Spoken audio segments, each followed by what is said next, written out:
تو بچا بچا کے نہ رکھ اسے، تیرا آئینہ ہے وہ آئینہ کہ شکستہ ہو تو عزیز تر ہے نگاہ آئینہ ساز۔ اچھا ایک اور بات ہے دل کی، گھر لٹ جائے تو لوگ روتے ہیں گھر لٹ گیا اور گھر برباد ہو گیا، لیکن دل لٹے تو آباد ہوتا ہے۔ اقبال نے کتنے خوبصورت پیرائے میں یہ بات کی کہ قید میں پہنچا تو حاصل مجھ کو آزادی ہوئی، قید میں پہنچا تو حاصل مجھ کو، قید میں پہنچ کے تو آزادی چھنتی ہے، لیکن یہ عجیب جہان ہے، قید میں پہنچا تو حاصل مجھ کو آزادی ہوئی، دل کے لٹ جانے سے اس گھر کی آبادی ہوئی۔ تو یہ لٹتا ہے تو آباد ہوتا ہے، وہ دل دل ہی نہیں جو ابھی تک لٹا نہیں، جب دل لٹتا ہے تو آباد ہوتا ہے۔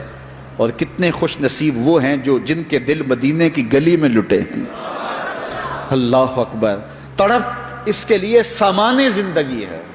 اللہ اکبر، مجھے بہت پرانی یاد آ گئی، میں ایک بزرگوں کے پاس گیا اور ان سے میں نے عرض کی حضور سکون قلب کے لیے دعا کیجئے، تو وہ فرمانے لگے کہ یہ تو تڑپتا ہی رہے تو اچھا ہے، اس کی تڑپ ہی زندگی ہے، اس کا تڑپنا اور بےتاب رہنا ہی زندگی ہے۔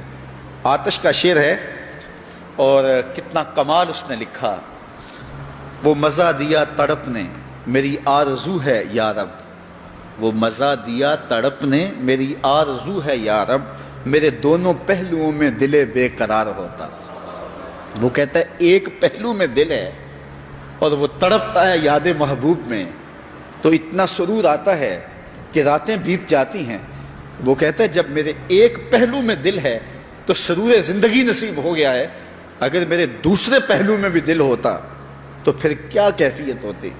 اور یہ دل جو ہے پل پل بدلتا رہتا ہے، گاہے خنداں گاہے گریاں، کبھی اداس ہوتا ہے، کبھی سرشار ہو جاتا ہے، کبھی غمگین ہو جاتا ہے، کبھی مسرتوں سے لبریز ہو جاتا ہے، کبھی یاس اور قنوط کی کیفیت میں چلا جاتا ہے، کبھی امید کی بہاریں آتی ہیں۔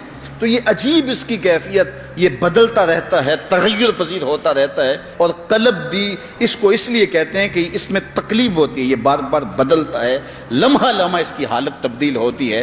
تو یہ رب نے ایک عجیب کائنات بنائی ہے، عجیب رنگ بنایا ہے، اور یہ دل حضرت انسان کو دے کر کے اس نے اپنی محبتوں کا مرکز بنایا ہے۔ رب نہیں چاہتا کہ اس میں کوئی اور بھی بسے، وہ کہتا ہے یہ ڈیرا تو میں نے اپنے لیے بنایا ہے، اور بدبخت تو نے کسی اور کو بسا لیا یہاں، تو نے خواہشات نفس کو یہاں بٹھا لیا، تو نے شیطان کو جگہ دے دی، اس تخت پہ تو میں نے بیٹھنا تھا، یہ تو میرے لیے ہے، یہ تو میری محبتوں کی آماج گاہ ہے، یہ تو میرے جلووں کا مرکز ہے، تو میں نے یہاں نزول اپنی رحمتوں کا کرنا تھا، تو نے کس غیر کو بٹھا لیا۔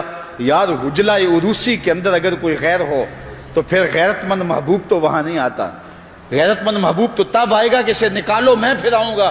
کہا خواہشات کو نکالو، حرص و ہوا کو نکالو، آرزوؤں اور تمناؤں کو نکالو، دل کو پاکیزہ مصفہ ستھرا منور اور مطہر کر لو، اور پھر آواز دو میرے مالک ہر تمنا دل سے رخصت ہو گئی، اب تو آجا اب تو خلوت ہو گئی۔ پھر دیکھنا اس کے جلوے دل پہ کیسے برستے ہیں اور کیسے انوار اترتے ہیں۔ دل وہی دل ہے جس میں دل بر کے ڈیرے ہیں، اور جو دل دل بر کی یاد سے خالی ہے وہ دل دل نہیں ہے، وہ گوشت کا ایک لوتھڑا ہے۔ اور ایسا لوتھڑا تو جانور کے بدن میں بھی ہوتا ہے جو صرف خون سپلائی کرتا ہے۔ یہ دل صرف خون سپلائی کرنے والا نہ ہو بلکہ یہ دل نور سپلائی کرنے والا ہو، اور اس دل سے اجالے پھیلیں، اس دل سے روشنیاں پھیلیں۔ میرے امام ساری زندگی جھولی پھیلا کے اپنے دل کو حضور کی چوکھٹ پہ بچھا کے ہمیشہ یہی کہتے تھے، چمک تجھ سے پاتے ہیں سب پانے والے، میرا دل بھی چمکا دے چمکانے والے۔ جتنے بھی آئینے ہیں وہ ٹوٹ جائیں تو بے وقار ہو جاتے ہیں، ان کی توقیر نہیں ہوتی۔ 1,00,000 روپے کا فانوس آپ نے لٹکا دیا یہاں اور وہ گر گیا، ٹوٹا تو قیمت ہی نہیں بچی، لیکن دل ایسی کائنات ہے جتنا زیادہ ٹوٹے اتنی ہی قیمت بڑھتی ہے۔